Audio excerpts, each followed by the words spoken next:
This is the third video in our series about rings and fields. And so far, we've introduced lots of different types of rings, and we proved some general results regarding rings. And now what I'd like to do is look at a special class of rings called an integral domain, and we're going to study some properties of integral domains. But let's go ahead and recall some definitions first.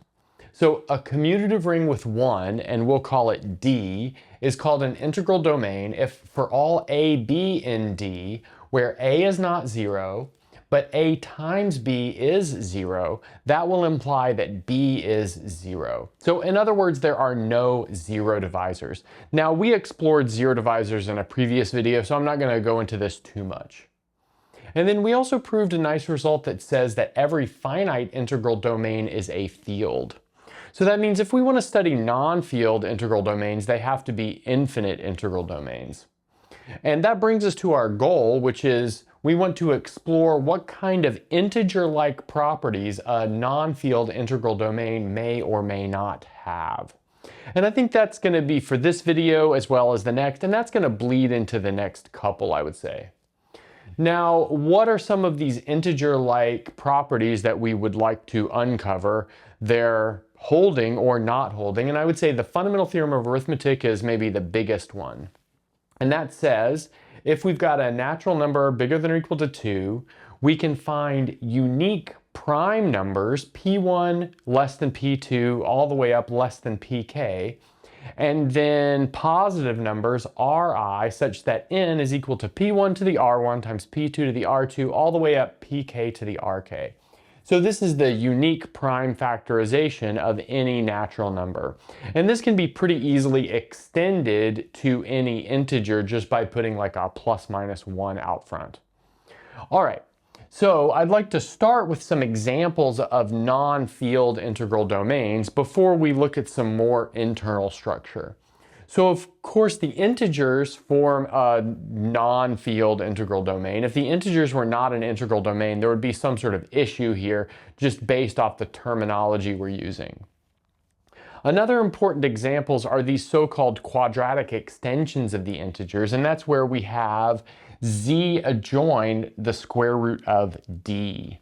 And well, what do I mean by that? Well, we've looked at this in a previous video, but just to be sure, z adjoin the square root of d is going to be everything of the form a plus b times the square root of d, where a and b are integers.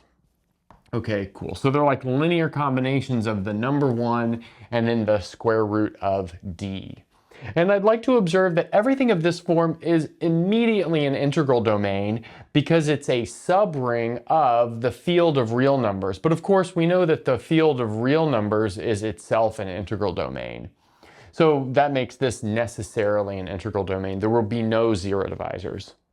So just as a quick, maybe concrete example of some of these, we could have z adjoin the square root of 2, z adjoin the square root of minus 5, or even z adjoin I, because I is the square root of minus 1. And we could do some example calculations if we wanted to. So let's observe if we take 1 plus root 2 times 3 minus root 2, well, we would simply FOIL it out to find this calculation. So we would have 1 times 3, which is 3. And then we've got this root 2 times minus root 2. But let's observe that that's going to give us minus 4. So we have 3 minus 4. We have negative 1 for this integer part. And then what about the square root of 2 part? Well, we're going to have 3 times root 2, which is 3 root 2. And then we're going to have negative 2 root 2. So in the end, we're going to have plus the square root of 2. So that's what we get from that product. Now, what about this one? So we've got 2 plus root negative 5 times 1 plus 3 root negative 5. So let's see. 2 times 1 is 2. And then we've got 3 root negative 5 times 1 root negative 5. So that's going to give us 3 times negative 5, or negative 15. So that means we're going to have a negative 13 for our integer part. And then for our root minus 5 part, we're going to have, well, let's see, 1 of them from here and 6 of them from there. So that's going to be 7 times the square root of minus 5. And then as a last example, 4 plus 3i times 2 plus I. So that's going to be 4 times 2, which is 8, and then it's going to be minus 3 for the 3i times I, so that'll give us 5. And then we have 6i plus 4i, so that's going to be plus 10i. So that would be just some example calculations. And then another nice source of examples for non-field integral domains would be these polynomial rings. So we haven't precisely defined these, but it's not a really complicated concept. So if we take f adjoin x, that's how we would read that. And that's simply all polynomials where the coefficients are from a field f. So we could write that as a0 plus a1 times x plus a2 times x squared all the way up to an times x to the n. Like I said, these ai's are within our field f. So just as some examples, we could have r adjoin x, that's polynomials with real coefficients. Q adjoin x, that's polynomials with rational coefficients, or even zp adjoin x, that's going to be polynomials where our coefficients come from zp. Let's recall that zp is a field as long as p is a prime number.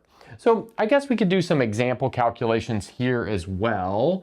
Let's maybe do an example calculation here where p is equal to 3, just to keep it simple. So we could have 1 plus 2x times, let's see, 2 plus x. So let's see, we're going to have 1 times 2. Well, that's obviously going to be 2. And then what's our coefficient of x going to be? Well, we're going to have 2 times 2x, that's 4x. But 4x is the same thing as 1x because 4 is 1 more than 3. So we really have 1x for this 2 times 2. And then we've got another 1x from x times 1. So that's going to be 2x. And then we have 2x times x, so that's going to be 2x squared. So again, I just FOILed that out. Now we can pretty easily check that this is also an example of an integral domain just by direct calculation. So if we, for example, I'll maybe use f of x and g of x inside of f adjoin x. And let's say that these two polynomials, which I've called f of x and g of x, are both non-zero, then that means their product should also be non-zero. But if they're both non-zero, well, that means we could write f of x as a0 added all the way up to am x to the m, where am is non-zero. It has at least one non-zero coefficient, and that could just be the top one, because we'd end it at the top non-zero coefficient. And then we could take g of x to be b0, added all the way up to bn x to the n, where bn is non-zero. But now let's observe that we could take this product, and we don't need to write out all of the terms. I'll just put here, quote, lower terms plus am times bn times x to the m plus n. So the top term is definitely just going to be that product of two terms. But now we know that this am times bn is non-zero because we're taking the product of two non-zero things and we're within an integral domain. A field is an example of an integral domain. So since this top term is non-zero, that means that the whole polynomial is also non-zero. Okay, well, that's looking good. Now that we've reviewed some examples of integral domains, let's start to look at some interesting structure within some of these examples. Now we want to look at what units might exist in some of the examples of integral domains that we just went over. Let's start by recalling that a unit inside an integral domain, really a unit inside of any ring, is defined as something that has a multiplicative inverse. So in other words, we've got u as a unit if we have an element which we'll call u inverse, such that u times u inverse is equal to 1, that multiplicative identity. And now just really quickly, and I think this doesn't really require a lot of explanation, and that is that the units of the integers are simply plus minus 1. And we can really see that very quickly by pushing the integers into a larger space like the rational numbers. And if we've got an integer that is not plus or minus 1, well then its inverse inside of the rational numbers is its reciprocal. But its reciprocal is going to pretty clearly not be an integer.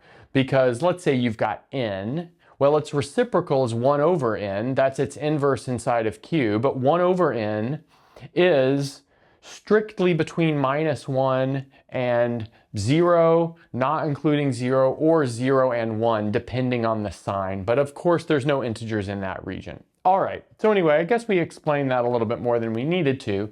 But now I'd like to move on to the following proposition, which is a nice kind of big-ish result, talking about the units in some of these rings of quadratic integers, or quadratic extensions of the integers, I should say. And that is that the units of z adjoin I, and by the way, z adjoin I is known as the Gaussian integers. Okay, so the units of z adjoin I are plus minus 1 and plus minus I. So kind of obviously plus minus 1 are units, because 1 times 1 is 1 and minus 1 times minus 1 is 1. So they're each their own inverse. But plus minus I are also units as well, because notice if we take I times minus I, we get 1. So that means I and minus I form an inverse pair. Okay, so anyway, those are the units inside of z adjoin I, the Gaussian integers.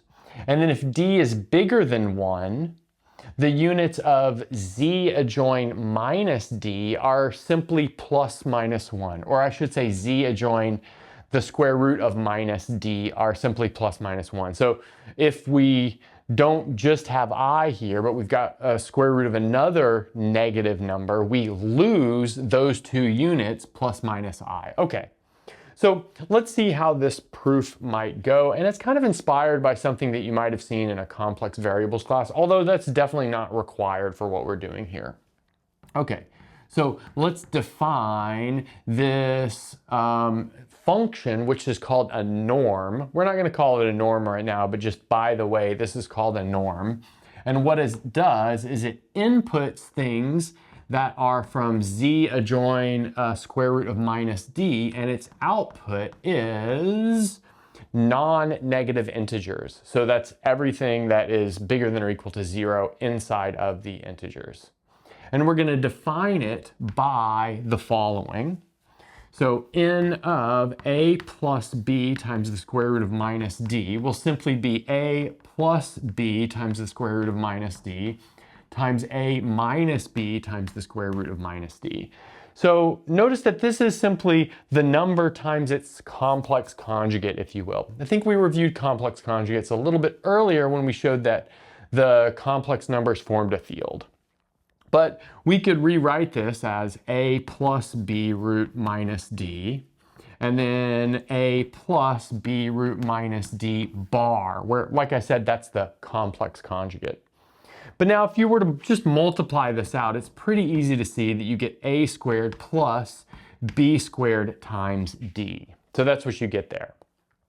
Okay, so now I'd like to observe the following, and that is that this is a multiplicative function. And that's like pretty easy to check. So let's take alpha and beta within z adjoin the square root of minus d. So we could expand out alpha and beta if we wanted to in the right form. So we've got alpha equals, for instance, a plus b root minus d, and maybe beta is x plus y root minus d. Although I don't think that's super necessary here for this arithmetic, since we kind of understand the arithmetic of complex numbers from our first video. But maybe before we do our next step, notice that in this setting, we have the norm of alpha is simply alpha times alpha bar, using this notation that we had above. Okay, so now let's observe that the norm of alpha times beta is simply alpha beta times alpha beta bar. But then you can use this fact, and I urge you to do the tiny calculation if you need to, that these conjugates will break up over the product. So this is going to give us alpha times beta, and then alpha bar times beta bar, like that. Okay, cool. So now what I'd like to do, actually, maybe before I do that, like I said, you can check this directly with the product. Like you could calculate alpha beta and then take the complex conjugate. Or you could calculate alpha bar, beta bar, and take their product, and you see you get the same thing, where we would use these expansions of alpha and beta. So check that if you feel like you need to. But now we can use the commutativity and associativity of multiplication here, keeping in mind that our parent ring that this is all living inside of is the complex numbers, or our parent field. So this is equal to alpha times alpha bar and then beta times beta bar. But of course, that's the norm of alpha times the norm of beta. All right, nice. And maybe before we move on, let's observe that we were not wrong here to say that the codomain is all non-negative integers, because if we have d bigger than or equal to 1, and notice that the d equals 1 case is just covering this z adjoin I, then this object right here is always bigger than or equal to 0. It's exactly equal to 0 if and only if a and b are both 0, kind of by the way. All right, so we've got this fact right here, the multiplicativity of this norm, this n, and now we can pretty much finish it off pretty quickly. So let's suppose that u inside of z adjoin root minus d is a unit with u inverse being its unit. But now let's observe that we can take the norm of u times u inverse, but that's going to be the same thing as the norm of 1, which is 1, by our formula right here, or just kind of by simple calculation. But that's going to be the norm of u times the norm of u inverse. But now observe over here, we're taking the product of two non-negative integers. So that's just numbers 0, 1, 2, 3, 4, 5, 6, so on and so forth. So the product of two numbers from that set, and we're achieving 1. But that means that each of those numbers is equal to 1. So we have nu is equal to 1. Okay, nice. Now let's introduce an expansion for u. So let's set u equal to a plus b times the square root of minus d. And let's observe that 1 is equal to the norm of u, like we just discussed, which is also equal to a squared plus b squared times d by our formula right here. Okay, nice. And now, well, we can break this into cases. So notice that since we're doing a squared plus b squared times d and we're getting 1, that immediately tells us that we have two cases. One case where b is equal to 0 and one case where a is equal to 0. Because if they're both non-zero, then this number is strictly bigger than 1. Because we've got something bigger than 0 plus something bigger than 0, well, that means it's bigger than or equal to 1. Either one of them is bigger than or equal to 1. Adding it up, it's bigger than or equal to 2. All right, so if b is 0, let's observe we get a squared is equal to 1, which tells us that a is equal to plus minus 1, which tells us that our original unit was plus minus 1. Now, what if a is equal to 0? Well, that means that b squared times d is equal to 1. But, well, what does that mean? Well, that means that d has to be equal to 1.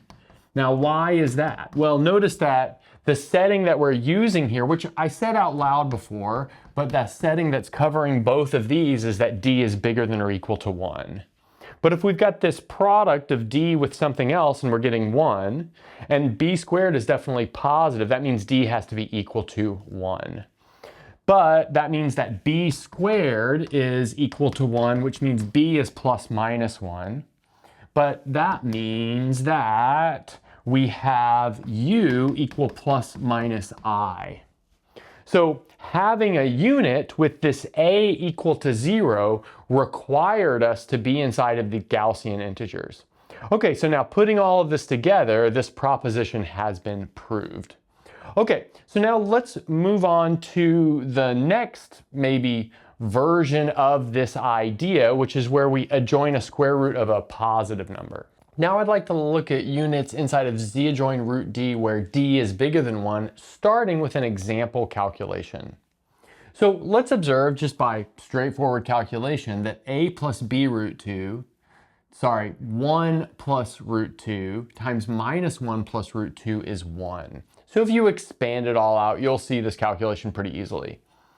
Similarly, 1 minus root 2 times minus 1 minus root 2 is also 1. But that means that these four numbers, plus minus 1 and plus minus root 2, inside z adjoin root 2 are units. And now here's a proposition that will kind of classify some units, maybe not classify what they are, but classify what they might have to do inside of z adjoin root d. And that is that if d is bigger than 1 and a plus b root d inside of z adjoin root d is a unit, then the n, well, this isn't quite the norm anymore, but we'll still use n of a plus b root d, which is a squared minus b squared d, is equal to plus minus 1. Moreover, if it's equal to 1, then the inverse of this number is a minus b root d. And if it's equal to minus 1, then the inverse is minus a plus b root d. And, well, these little moreover things are actually fairly simple to calculate. Let's observe that a plus b root d times a minus b root d is simply a squared minus b squared times d, using, like, well, that's just a difference of squares factorization in reverse. And, well, notice that's exactly the norm. And then, well, you can do a similar calculation down here. Anyway, you get at that pretty quickly. Okay, so now how is this proof going to go? Well, you can first of all define n like it's defined here, but now notice that this n goes from z adjoin root d simply to all integers. And then you can check exactly how we checked before, that n of alpha beta is n of alpha times n of beta. But now what you can say is, let's say u is a unit, and you can perform the same calculation. So 1 is equal to n of 1, which is equal to n of u times u inverse. But that's going to be n of u times n of u inverse. But now we're taking the product of two integers, and that product of two integers is positive 1. But that means that these integers could either be plus or minus 1. But now notice that if we were to set u equal to a plus b times the square root of d, then this equation right here is the same thing as a squared minus b squared times d equals plus or minus 1. Okay, nice. And now I'm just going to state a fact, and perhaps we're not really going to write this fact down or whatever, but actually maybe I will right here. And the fact goes like this. So this is kind of a number theory result, and it's actually not super easy to prove, so we won't put the proof here. And that is that this blue underlined solution has an solution, or I guess it should be has a solution other than a equals plus minus 1 and b equals 0 if and only if d is not a perfect square. So if d is a perfect square, then z adjoin root d is just simply d. Sorry, simply z, because we're not adding anything outside of the integers. But if we're not adding anything outside of the integers in the case of a perfect square, that means our units would simply be plus minus 1. Now, the real important part of this result is if we are adding something interesting, the square root of a non-square, then we do get more units than just plus minus 1. And like I said, we're not going to prove this. You have to have some technical number theory in order to prove this, but we will look at some examples based off of this result. So our last proposition tells us that examples of units in z adjoin root d are going to be everything of the form a plus b root d, where a squared minus b squared times d is plus minus 1. So I thought we'd go through some examples here. So in Z2, the units will be things with solutions a squared minus 2b squared equals plus minus 1. So that gives us plus minus 1 is a solution. And then plus minus 1 plus minus square root of 2. That's another solution that we actually saw before. And then next would be plus minus 3 plus minus 2 times square root of 2. So you can check that one for yourself. Actually, maybe we'll just say, notice that 3 plus 2 root 2 times 3 minus 2 root 2 is pretty clearly equal to 1, because we get 9 minus 8, which is 1. And then another one would be plus minus 7 plus minus 5 times the square root of 2. Notice there we have 49 minus 50 is negative 1. So we could engineer like some examples of inverse pairs using that. Okay. Now inside of z adjoining root 3, our units will be a plus b root 3, where a squared minus 3b squared is plus minus 1. And actually you can do a fairly simple modular arithmetic argument to show that we really just achieve this when we get this is equal to 1.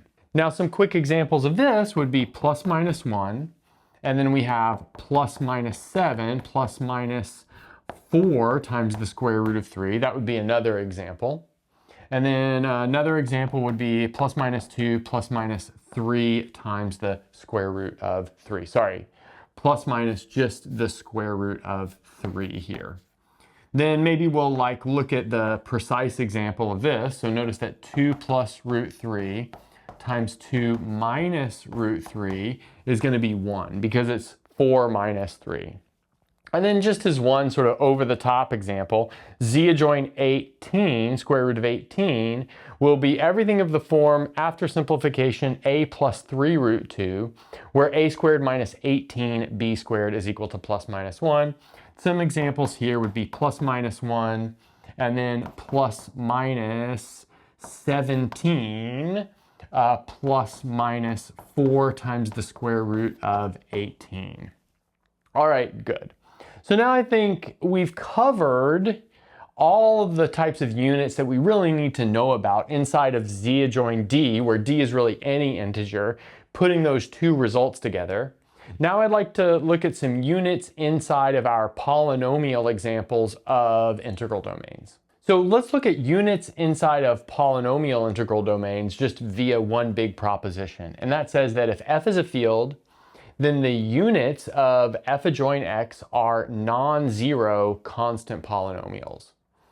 And so I think that non-zero constant polynomials are kind of clearly units. We just have to show that they are the only units. But maybe we can explore why they're clearly units first via some examples. Notice that 2 is an example of a non-zero constant polynomial inside of the ring of polynomials with rational coefficients, but it's pretty clearly a unit because we can say 2 times a half is equal to 1, and this is inside of Q, or maybe we could even view it inside of Q adjoin X. More generally, we could write it as a times 1 over a is equal to 1 inside of Q adjoin root x, and we've taken kind of any non-zero constant polynomial a, and we've found its inverse. But you can do this in more general fields as well. You would just write a and a inverse here inside of f adjoin x. Just keep in mind that a can be viewed as a constant polynomial, so it doesn't have any x terms. Then just as another quick example, notice that 3 times 7 is 21, but 21 is 21 is 1 inside of z5 adjoin x. So that shows those two constant polynomials, 3 and 7, are going to be inverses of each other inside of z5 adjoin x. Okay, now we want to show that these are the only units. So we're going to do this by way of contradiction. So by way of contradiction, suppose we have a non-constant polynomial, which is also a unit inside of f adjoin x. So I'm going to write this as u of x inside of f adjoin x. Now let's expand u of x in terms of its coefficients and powers of x. So we can write u of x as a0 plus a1 times x added all the way up to am times x to the m. And here we have m is bigger than or equal to 1, and am is non-zero. So since it's a non-constant polynomial, it has to have a non-zero number times some power of x. And that's what we're exhibiting here with this am times x to the m. And then, well, it's got an inverse because we're assuming it's a unit. So we'll just say u inverse of x expands as b0 plus b1x all the way up to bn x to the n. And here, a priori, we don't know what the degree of u inverse has to be for this to be an inverse of u of x. Of course, we're going to show that this won't work out, but this could be a constant polynomial, or this could be some larger polynomial at the moment. Okay, so now we can do this calculation. So u of x times u of x inverse. On the one hand, that's equal to 1, because 1 is the multiplicative identity inside of f adjoint x. On the other hand, that's a0 times b0 plus a bunch of terms in the middle, am times bn times x to the m plus n. Okay, good. But now let's observe the following. That tells us that am times bn is equal to 0. That's because notice that x to the m plus n is, that m plus n is bigger than or equal to 1, because we know bit m is bigger than or equal to 1. And then furthermore, I left a little note out here, and that is we're taking bn to be non-zero. So yes, that could be a degree 0 polynomial, but we would write the highest degree term with a non-zero coefficient. But now check it out. We've just reached a pretty clear contradiction, because what do we have?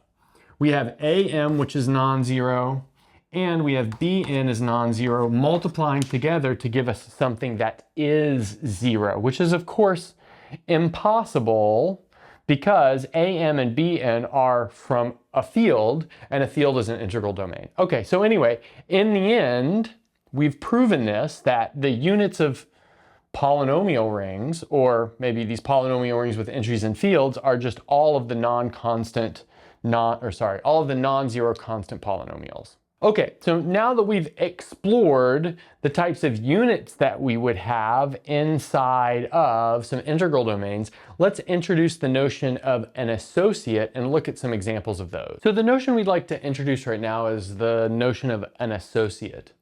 So let's suppose that we've got a commutative ring with one R. So this need not be an integral domain for the notion of an associate. Although, after looking at an example outside of an integral domain, we'll mostly stick to integral domains for these kind of things. Okay, so we say that A and B inside of R are associates of each other, or just associates, if there is a unit U such that B is equal to A times U. So in other words, these two elements differ, if you will, by a unit. So maybe I won't write this down, but just kind of in words, the associates inside of the integers are just simply a number and the negative of that number, because the only units are plus minus 1. So the associates of 5 are 5 and minus 5, because that's 5 times 1 and 5 times minus 1. The associates of 132 are 132 and minus 132. I think that goes without saying. And now, what about some other examples? Well, every non-zero element of a field is an associate. So if you take two non-zero elements of a field, they are associates of each other. And this is actually fairly easy to check. So let's take A and B non-zero, and A and B are both in some field as an arbitrary field F. Now what I'd like to do is set U equal to A inverse times B. But now observe that since A and B are non-zero and they're within a field, A and B are themselves units. But that means that A inverse times B is also a unit. So like I said, this U here is a unit. And now it really finishes just with a very, very simple calculation. Notice that B is equal to A times A inverse times B, but that's going to be A times A inverse B, but then that's A times U using our defined U there. Okay, good. Now, what about some examples of associates inside of Z10? I think this is kind of interesting. So here the units are given by the following set, 1, 3, 7, 9. Recall that the units are going to be everything that's relatively prime to 10. Now let's look at the associates of the number 2. So I'm going to maybe put these immediately into a set. And how you get that is you just look at 2 times any unit. But we've got a list of all of our units here, so that's not that much work. We've got 2 times 1, which is 2, 2 times 3, which is 6, 2 times 7, which is 14, but inside of Z10, 14 is the same thing as 4, and then 2 times 9, which is 18, but inside of Z10, that is 8. So all of these numbers, 2, 6, 4, 8, or maybe 2, 4, 6, 8, if you wanted to put them in order, are the associates of 2. Now, what about the associates of 5? So that's just going to be multiples of 5 times any unit, I should say. So we've got 5 times 1, which is 5. 5 times 3 is 15, but 15 inside of Z10 is 5. And now a pattern is going to emerge. 5 times 7 is 35, that's 5 inside of Z10. 5 times 9 is 45, that's 5 inside of Z10. So there's only a single associate of 5, and that is 5 itself. Now, what about in Z adjoin I? Well, let's recall that in Z adjoin I, the units are plus minus 1 and plus minus I. So if we take all of the associates of A plus BI, we can put those into a list pretty easily as well. That's just by multiplying by 1, which would be A plus BI, multiplying by minus 1, which would be minus A minus B times I, multiplying by I, which is going to give us negative B plus A times I after rearranging a little bit, and then multiplying by negative I, which is going to give us B minus A times I. Good, so those are going to be the associates of A plus BI. There are 4 associates here, which is pretty clear because there are 4 units. I know here that there were 4 units, but there was only one associate of 5, but that's because we're in this strange Z10 here, which is not an integral domain. Inside of an integral domain, you're going to have as many associates as you have units. I think you can check that pretty easily. Now, what about inside of Q adjoin X? Well, here we've got a lot of different associates because we have infinitely many units. So if we were to say, look for the associates of 3 plus 2x plus x squared, those would be everything of the form a times 3, or 3a, plus 2ax plus ax squared, as long as a is a non-zero rational number. So those would be all of the associates there. Okay, so I'd like to look at 2 more examples before I leave you with some exercises. Okay, so now let's talk about the associates of 1 plus 3x plus 4x squared inside of Z5 adjoin x. So that's polynomials, variable x, coefficients inside of Z5. So notice that our units here are going to be non-zero constant polynomial. So that's simply 1, 2, 3, 4. Because inside of Z5, all of the units are just simply the non-zero numbers. Now let's take those units and multiply them into that polynomial. So multiplying by 1, we just get the polynomial itself. So 1 plus 3x plus 4x squared. Multiplying by 2, we get 2. And then 2 times 3 is 6. Inside of Z5, that's 1. So it's 2 plus x. And then 2 times 4 is 8. But inside of Z5, that's 3. So it's going to be 2 plus x plus 3x squared.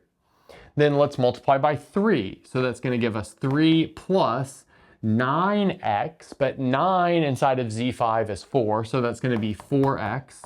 And then let's see, 3 times 4 is 12. Inside of Z5, that is 2, so that's 2x squared.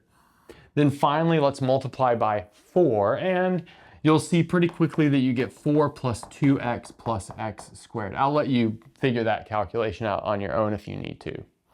Now in Z adjoin root 2, there are, well, in fact, infinitely many associates of 4 plus 3 root 2, although we didn't show that there were infinitely many units. That takes a little bit more technology than we have at the moment.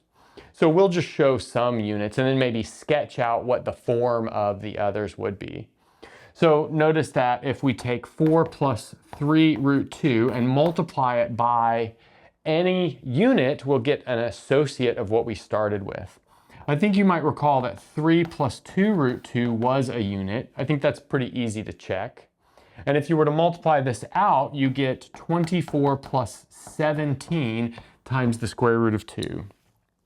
So that means that 4 plus 3 root 2 and then 24 plus 17 root 2 are also units. Sorry, are associates, I should say. Now, we could also do 4 plus 3 root 2 times a plus b root 2 and just multiply everything out carefully. So that's going to give us 4a plus, let's see, 3b times 2, so that's going to be 6b. So that's going to be our integer part. And then we're going to have 4b plus 3a, so plus 4b plus 3a times the square root of 2, where this a plus b root 2 is a unit, but that means it satisfies the equation a squared minus 2b squared equals plus minus 1. So that gives us a kind of an infinite family of units, but that's modulo solving this equation a squared minus 2b squared equals plus minus 1, which by the way is an example of something called a Pell equation. And like I said, we're not going to show how to generate solutions of that, at least not right now. Likely we never will, as that's not really the thrust of this class. Okay, so anyway, now I'll leave you with some exercises. So here's some nice exercises based off of what we saw. So let's suppose we've got an integral domain D. Let's show that D adjoint X is also an integral domain. So we did this if we started with a field, but you can also do it if you start with an integral domain. Then after this, describe the units of this integral domain. Then next up, let's answer this question, or maybe try to look for an example of this phenomenon, and that is, can you find a non-constant polynomial unit inside of Zn adjoint X where n is composite? So we proved that if n is prime, the only units are non-zero constant polynomials, but does that hold if n is composite? I guess I'm asking this question because the answer is probably no, that result does not hold, which means you should be able to find one. And then maybe don't look very far. Think about the smallest degree polynomial that you could think of and maybe the smallest number n that satisfies this starting condition. Okay, then next up, a little computational exercise, which is to determine if these pairs are associates. So 2 plus 5 root 3 and minus 46 plus 27 root 3, 12 minus 7 root 2 and 36 plus 25 root 2, and those are inside of Z adjoin root 3 and root 2 respectively. And then finally 1 plus 3x plus 2x squared plus 5x cubed and 2 plus 3x plus x squared plus 6x cubed inside of Z7 adjoin x. And that's a good place to stop.